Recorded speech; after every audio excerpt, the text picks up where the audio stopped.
একের পর এক আগুনের ঘটনাগুলো একই সূত্রে গাঁথা, এমন মন্তব্য করেছেন বিএনপি স্থায়ী কমিটির সদস্য সালাউদ্দিন আহমেদ। বিএনপিকে গণঅভ্যুত্থানের বিপরীতে দাঁড় করানোর অপচেষ্টা সফল হবে না বলেও জানান তিনি।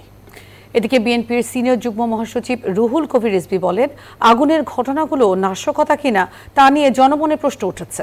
আগামী নির্বাচন বাধাগ্রস্ত করতে আগুন লাগিয়ে কেউ চক্রান্ত করছে কিনা খতিয়ে দেখা দরকার।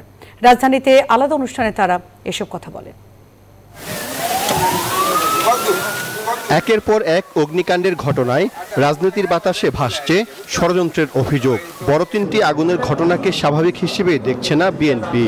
আমার মনে হয় কিছু কিছু ঘটনা একই সূত্রে গাঁথা, যে দেশে একটা অস্থিরতা সৃষ্টি করার জন্য হয়তো বা এগুলো করে থাকতে পারে কোনো গোষ্ঠী, তার সাথে হয়তো পতিত ফেসিবাদের দোসররা এবং পতিত ফেসিবাদ জড়িত থাকতে পারে, তবে সেটা তদন্ত করার আগে বলা যাবে না।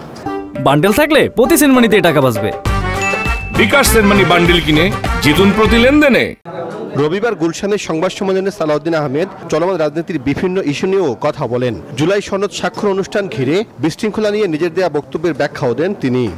আংশিক বক্তব্যটা কাট করে তারা কথা বলেছে বলে আমার মনে হয়, কারণ আমি আমার বক্তব্যের শেষ লাইনে বলেছি যে ওখানে কোনো জুলাই যোদ্ধা, সঠিক কোনো জুলাই অভ্যুত্থানের সাথে জড়িত কোনো সংগঠন অথবা ব্যক্তি ওই বিশৃঙ্খল ঘটনার সাথে জড়িত থাকতে পারে না।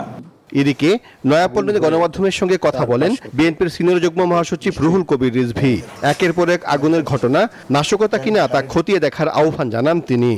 সরকারের যে দৃঢ় আমরা ঘোষণা দেখতে পাচ্ছি ফেব্রুয়ারিতে নির্বাচনের ব্যাপারে, তো সেগুলোকে নানাভাবে বাধাগ্রস্ত করা, সেটা বানচাল করারও পরিকল্পনা থাকতে পারে বলে আমার মনে হয়। কারণ এই যে প্রায় ঘটছে, প্রায় একদিন দুই দিন পরেই ঘটছে, তো এই ঘটনাটাই শঙ্কিত করে তুলছে গোটা জাতিকে। বেগম খালেদা জিয়া সুস্থ থাকলে নির্বাচনী গণসংযোগে অংশ নেবেন বলে জানান তিনি। সুস্থ থাকলে তো নিশ্চয়ই তিনি জনগণের নেত্রী, জনগণের সাথে তার যে একটা ইন্টারাকশন হবে, ইন্টারাকশনটা কিভাবে হবে? জনসভায় বক্তৃতা করে তারপরে জনগণের মধ্যে দিয়ে উনি যাবেন, স্বাভাবিক ব্যাপার।